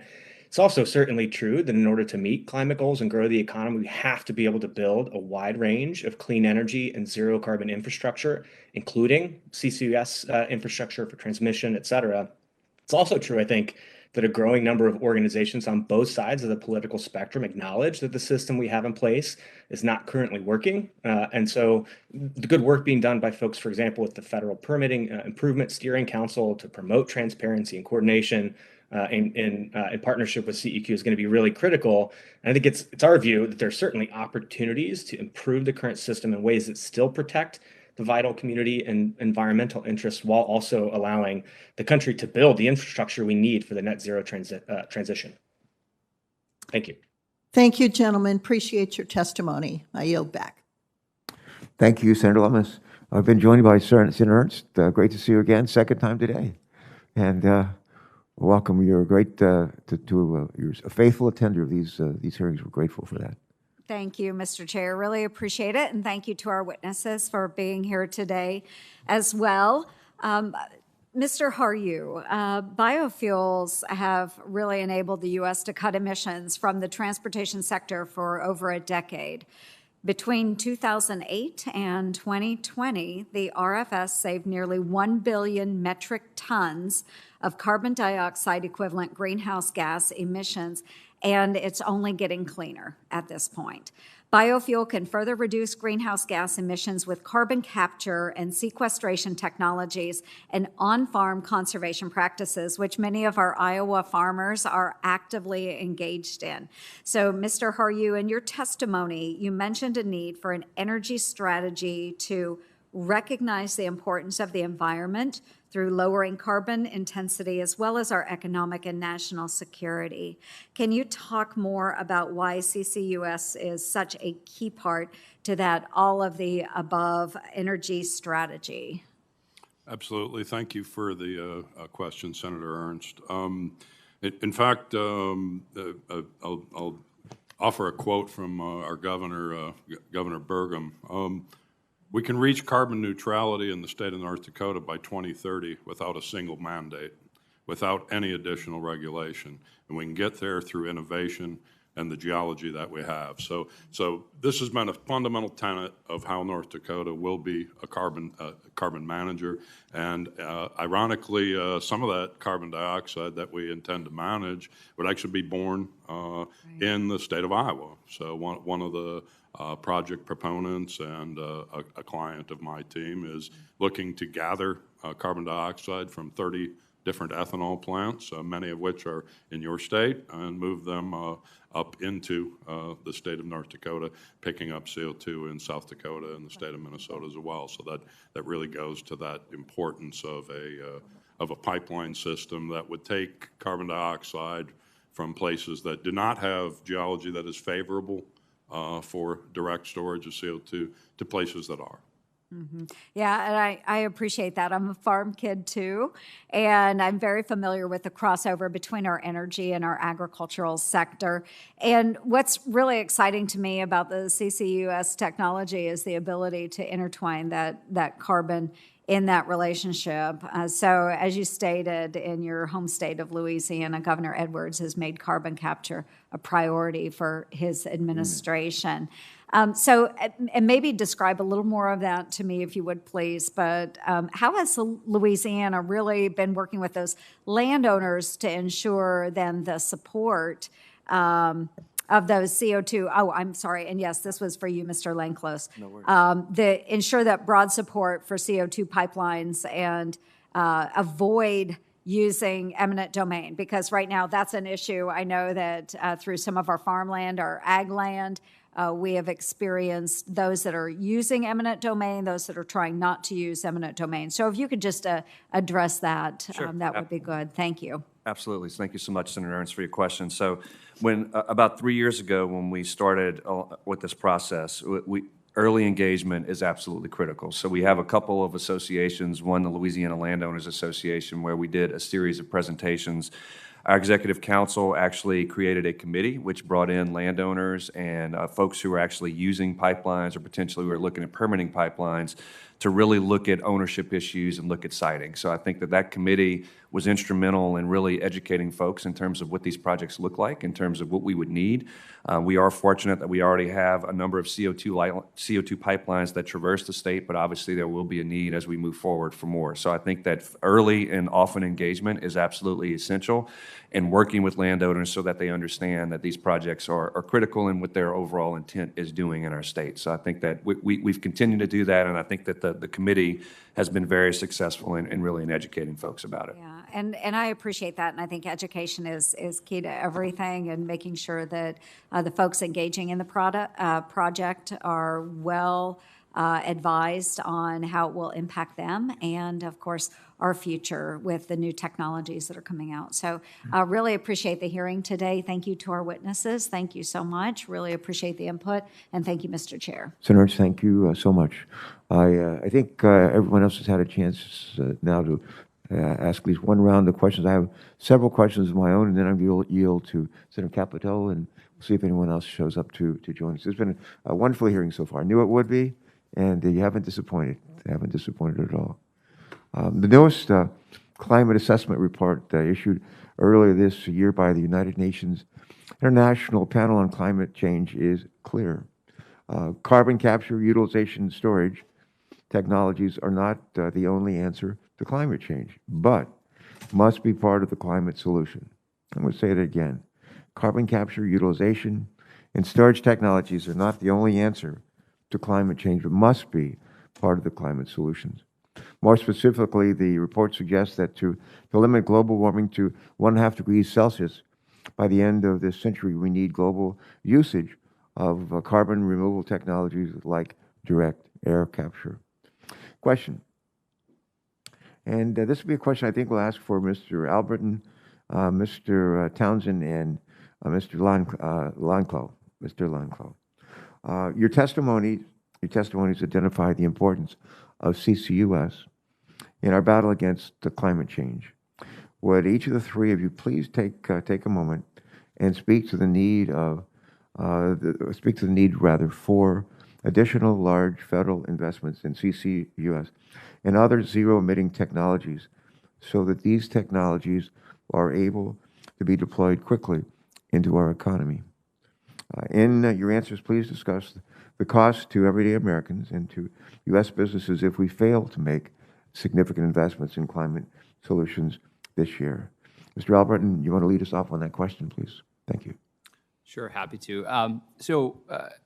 I think as I highlighted in my testimony, we've had a lot of progress. So the Infrastructure Investment and Jobs Act invested $12 billion in carbon management technologies. That's a strong foundation, but we definitely need more. The 45Q tax credit, for example, is an important additional policy to continue to drive investment, and we need long-term extension of that. And there are a range of other clean energy technologies, from renewable energy to hydrogen was discussed, that also need that same type of federal investment if we're going to see it scale up and we're going to have this transition happen in a quick way. And I think there are clear economic benefits of doing that. There's the economic costs that are avoided if we avoid those impacts of climate change. You highlighted a number of them in your opening statement, Senator Carper, that cost to communities, to taxpayers, where it's floods or wildfires. That's a cost savings if we avoid this. But these investments can create jobs.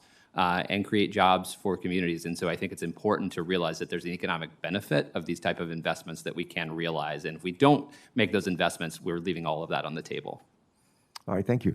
Mr. Townsend. Thank you for the question, Chairman Carper. I think, as Jason pointed out, the investments made as part of the bipartisan infrastructure law are really a crucial down payment on the future of CCUS and carbon removal technologies.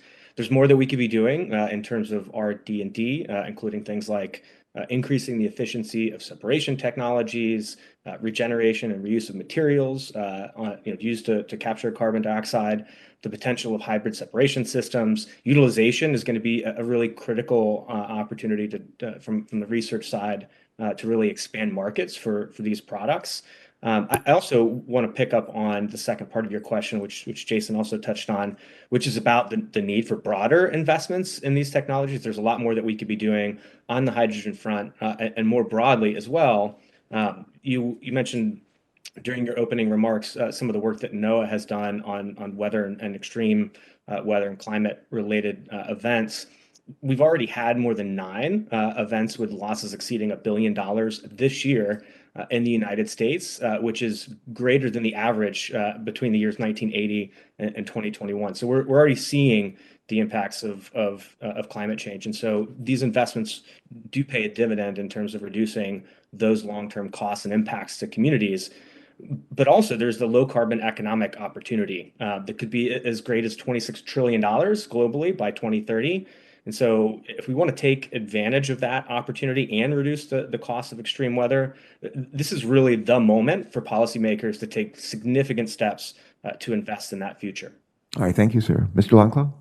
Yes, sir. Chairman Carper, fantastic question, because I think what we're seeing as well, and working with DOE and some of our other federal partners, they're estimating that we need in the trillions of dollars for decarbonization. So every program that we put forward, we're going to develop efficiencies. We're going to develop economies of scale. Manufacturing is going to get better. We're going to get better at producing hydrogen. We're going to become more efficient.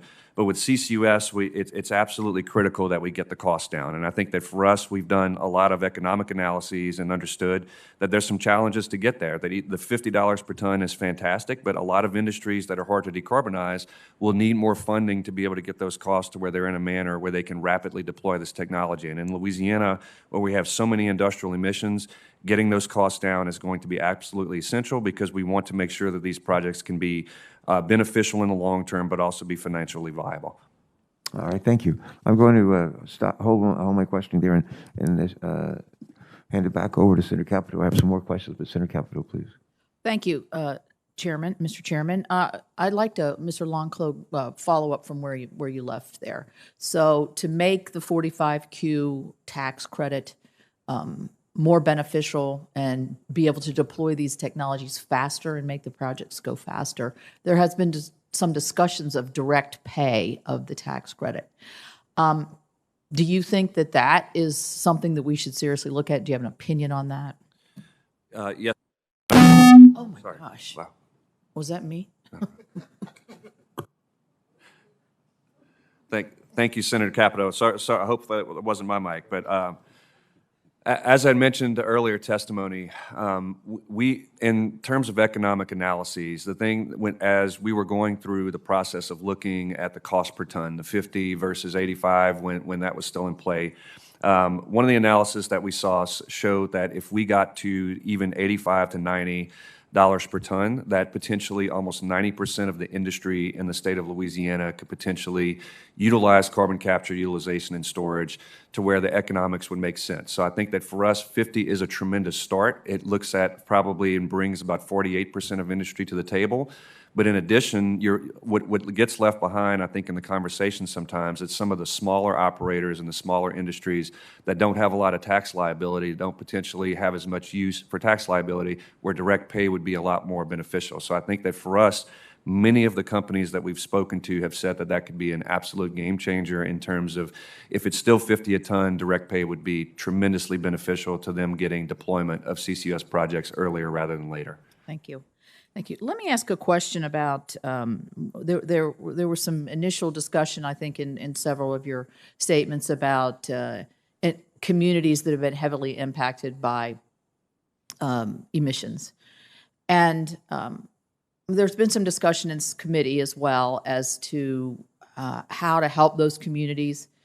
And in my view, I think that industrial use of carbon capture is a tremendous way to help those communities, obviously from CO2 emissions.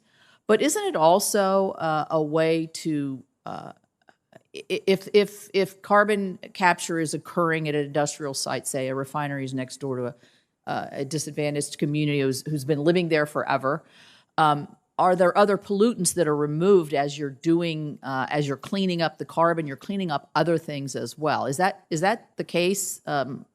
Mr. Lancos, I'll go back to you.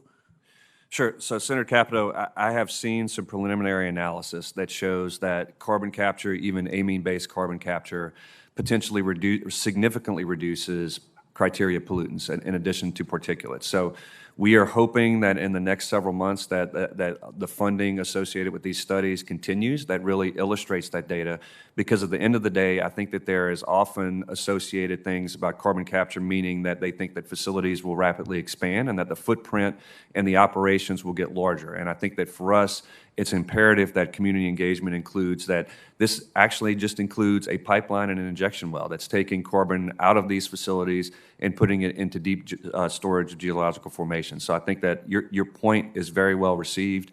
The data that we've seen is very encouraging, and we're really hoping that these studies can really move forward that shows that these community impacts can be positive if CCUS is employed in these areas. Does anybody else have a comment on that from the panel? Mr. Albritton? I would just say it's important. I think the criteria pollutant issue is a really important one to look at. I don't think there's enough data out there right now, but I think it's a prime area for research because, and I think that's one of the key issues. Removing the carbon is great, and that has a huge environmental benefit, and we shouldn't discount that. But many of these facilities have ongoing issues with other air pollutants, and that just has to be part of the equation. And I think if we make that part of the conversation about where we deploy this technology, and importantly, get input from those communities that live there as part of the process and understand what their concerns are, I think that's also an important part of this to make sure we're addressing these concerns. Thank you. Thank you.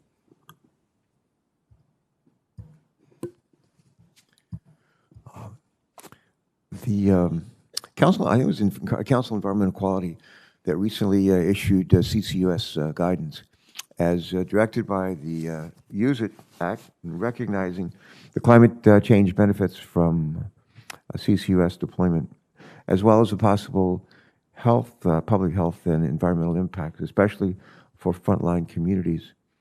Some of our colleagues have stated that CEQ's guidance does not adequately expedite the deployment of CCUS projects and have suggested that additional reforms are needed at a time when the federal agencies are still developing best practices within existing permitting processes to support the deployment of CCUS. Mr. Albritton, how do you think the implementation of the Use It Act is going? Do you share CEQ's view that early public engagement in the CCUS permitting process is likely to lead to a more efficient approval process? So I think important progress has been made on implementation of the Use It Act. We've talked about a number of the provisions there that where we are seeing progress, including the guidance as well as the announcement this morning of nominations for the task forces. I do think that and this was in my answer to Senator Caputo as well, the early engagement is really important, and making sure that impacted communities are at the table early in the process. I think that's critical. I think the CEQ guidance recognizes that, and that's an important part, because if we don't engage those communities early, that concern and the opposition to these projects will build, and that will ultimately delay deployment, and that doesn't serve any of our interests. So I think that's a critical piece that we really have to focus on. All right, thank you. Just as a follow-up, would more resources for the federal as well as state agencies to review and to approve carbon management projects help expedite the permitting process, and if so, why? Absolutely. So, doing robust permitting, doing good community engagement, it takes resources, and we have to invest in that. I think we often think about investing in the technology or investing in other aspects, but discount this piece. But it's an important piece, and if we all, I think, share the goal of rapid deployment of these technologies, this is one of those places we have to put more funding into, and I think it also often is not in the same discussion, and we have to make it. Princeton Net Zero America analysis that was released recently looked at carbon capture deployment, and they estimated that by 2035, we need to invest nearly $13 billion in stakeholder engagement, permitting, site assessment, if we're going to deploy these technologies at the scale that we need. So I think that's a good indicator of why this is such an important issue and why we need significant investment in this. All right, thanks for that. Mr. Townsend, if I could, I'd like to direct another question to you. Direct air capture is one type of CCUS technology that can remove existing CO2 from the atmosphere, as we know. Direct air capture technology offers virtually unlimited carbon dioxide removal potential if cost and other barriers can be overcome. And this technology also has important advantages in terms of siting flexibility and scalability. Mr. Townsend, would you take a moment, please, and describe for us some of the benefits of direct air capture technology in comparison to other carbon removal approaches? And what is maybe the most important thing that Congress could do, that we in this body could do in the near term to help direct air capture technologies be quickly deployed and commercialized to scale? Thank you very much for the question, Senator Carper. I think there are really two chief advantages of direct air capture, and you touched on them: scalability and siting flexibility. Not only is this technology deployable in really significant scale, it can also be co-located in places where there is either excess renewable power or even excess nuclear capacity as well. I think the chief thing that, the sort of principal thing that Congress could be doing at this point was already a part of the conversation around the extension and expansion of the 45Q tax credit, which would be adding the $180 per ton credit via 45Q, which would really go a long way towards facilitating projects. Additionally, some of the work that's been done around hubs that works to capitalize on shared infrastructure are also key, but really the extension and expansion of 45Q, I think would be the most significant priority. Okay. Senator Caputo, please, and I have a couple more questions as well, please. Yeah, I don't have any further questions, Mr. Chairman, but I do want to express my gratitude to you and to the staff of the committee for putting this together. I think it's really refreshing to have a goal that you know, of cleaning the environment and decarbonizing, and where we can both from each sides of our aisles, because sometimes it'd be very sensitive subjects. We can work to find solutions, and I think that's what we've heard today. We've got some really good suggestions on ways that we can improve this, and I'm very excited about the future of this. Thank you. I'm excited too. My colleague, certainly Senator Caputo, has heard me quote Albert Einstein too many times, but among the things that he said was in adversity lies opportunity. In adversity lies opportunity. My wife thinks I'm too much of an optimist. I am an optimist, and I have always been an optimist, but I think there's reason, as we face all this terrible climate crisis that's going on around the world, there's a real opportunity here. There's a real opportunity to take some of these ideas that we're discussing today and improve with them and go to work on it. And not only address the climate crisis, but also provide for economic opportunity, job creation, which is like, for me, it's like the golden, not the golden rule, but it's exactly where I want us to go. Okay, a couple more questions if I can, and then we'll wrap it up.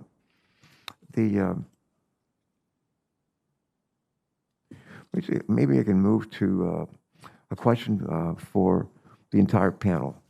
And I appreciate the perspectives the entire panel has shared with us. We appreciate the perspectives that you all have shared with us on the opportunities and some of the challenges for carbon capture, utilization, and storage. I hope that this dialogue can help inform thoughtful action to support the future deployment of CCUS innovation and deployment. And I'd just like each of you to take a minute or two and tell us where you believe there's common ground among all of you on this panel. Senator Caputo and I always try to come back to, like, where do we agree? There's plenty of areas where we can disagree, but let's always look for consensus among a panel, especially one as good as this one.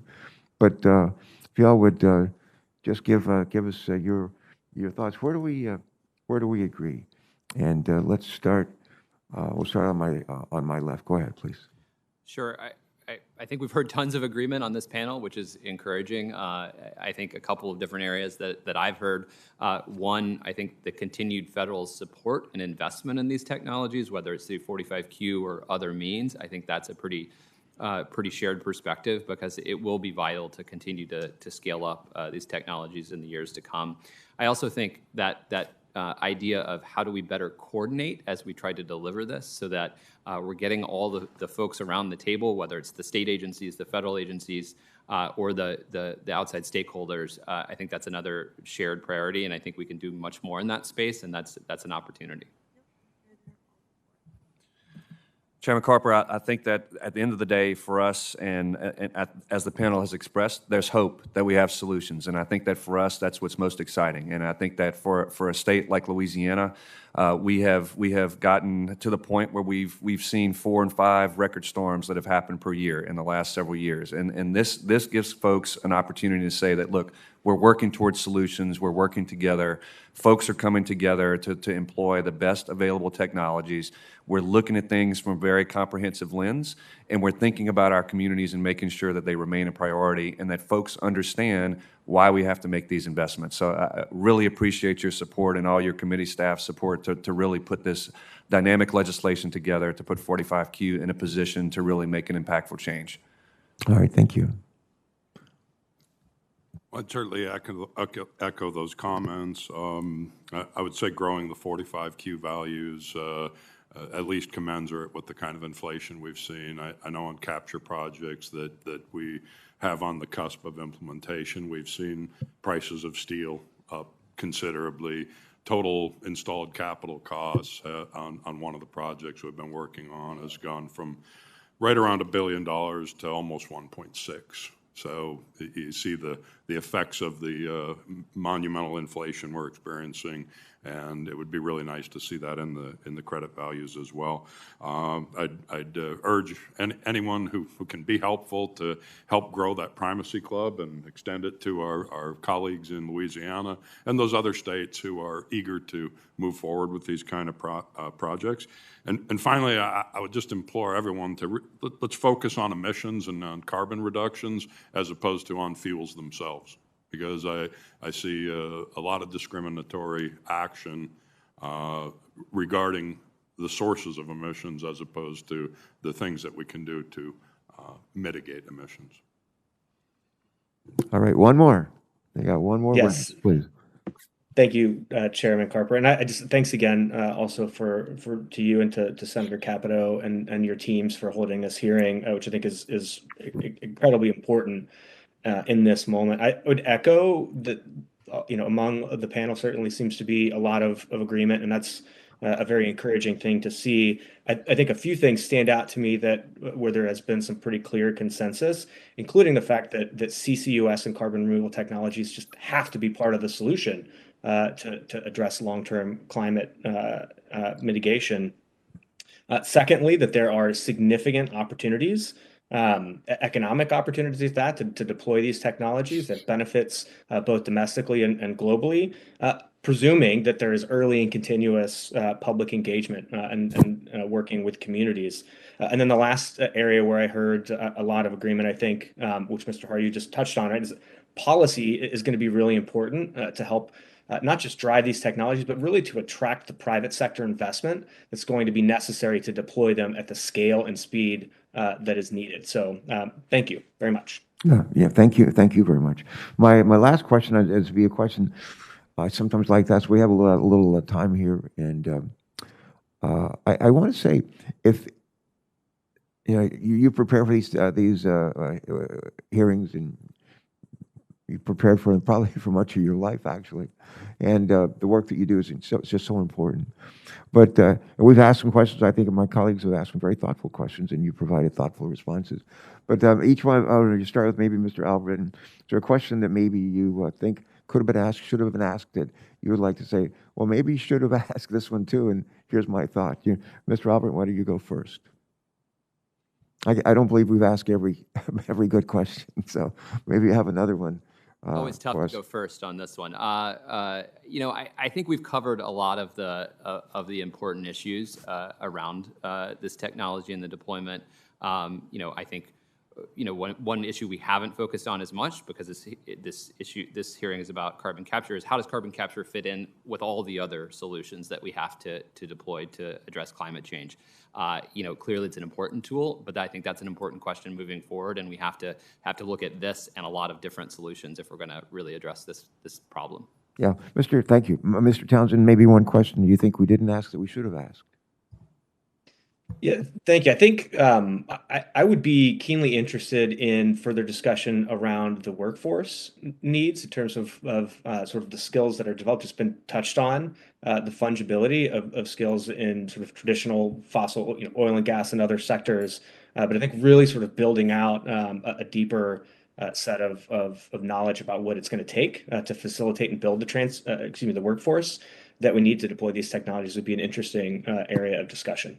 All right, good, thanks. Mr. Lancos? Yes, sir. I think at the end of the day, I think for us, one question would be, as a state, we are advanced in our primacy application, but I think it's important for states that are considering it to understand what resources and what is ahead of them in terms of how they can be successful in getting primacy and deploying CCUS in their states. And we've been trying very hard to work with other states to provide resources. I know Mr. Haryu and his team has really been a great resource for us, as well as Wyoming. They've come to us and helped us with training. So I think that just making sure that states understand the process and have all the associated resources for community engagement and also for staff, Because again, if we are successful in deploying CCUS and we do get to a point where we have a multitude of permits that get filed, the last thing that we want to happen at the end of the day is that there's a tremendous backlog. So making sure that resources are in place and that we have a plan to be able to move these projects forward and move these permits forward is absolutely essential. All right, thank you. And lastly, Mr. Haryu, a question maybe we could have asked, should have asked, that you would like to share with us. Yeah, I guess the one that I would think of is, regarding the linkage between energy security and carbon management. That in my opinion, you hear a lot about a carbon constrained future. We like to think about a carbon managed future. And as you look at the part of the world where we're from, economic activity and carbon utilization and in turn emissions are inextricably linked.